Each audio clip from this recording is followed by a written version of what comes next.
I am determined for my children to know joy and contentment in the little things, in the simple things, often in the natural things and often in the free things, definitely in the everyday. Joy and contentment without the need for loads of extravagance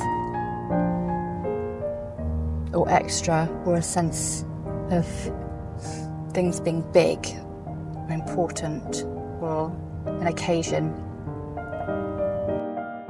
To be able to be immersed in those things, to access those things daily, to enjoy the sand, the stones, the sticks, fires, to enjoy just the company of people they love without something more. Because a special thing, a thing that can be more, can just be a flower. It can just be a warm drink. If they learn that joy, if they treasure that joy,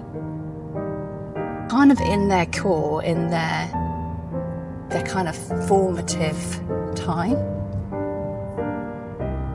that as they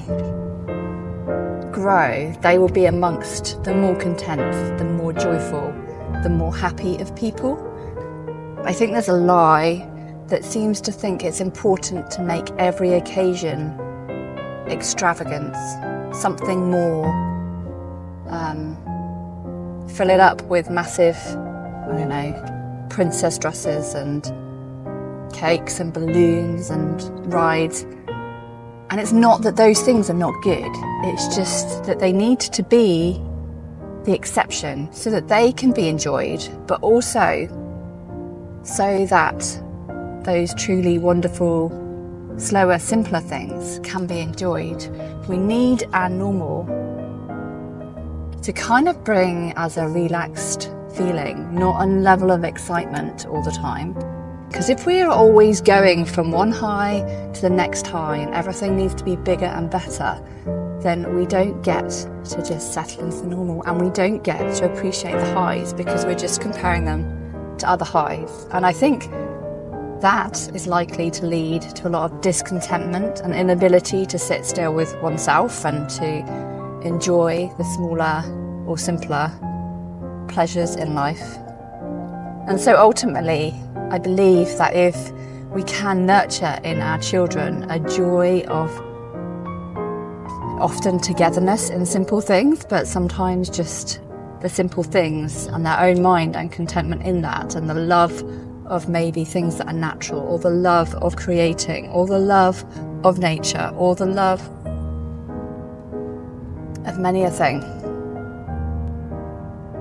they will be the happier kiddies. So let's take the time to make the simple what our kids are looking forward to, and keep our lives not so chaotic, not so cluttered with more and more and more, and enable our kids to have a quiet enjoyment of those things so that ultimately they can end up with the most contentment that is for them. They can live wholeheartedly. Hopefully they will also know how to navigate more distressing feelings, but when the good times are on offer, they will be able to access those, because it won't be like a mystery to them of how to enjoy the gaps in life and how to enjoy their own company and how to enjoy the simpler things. Let us bring our children that contentment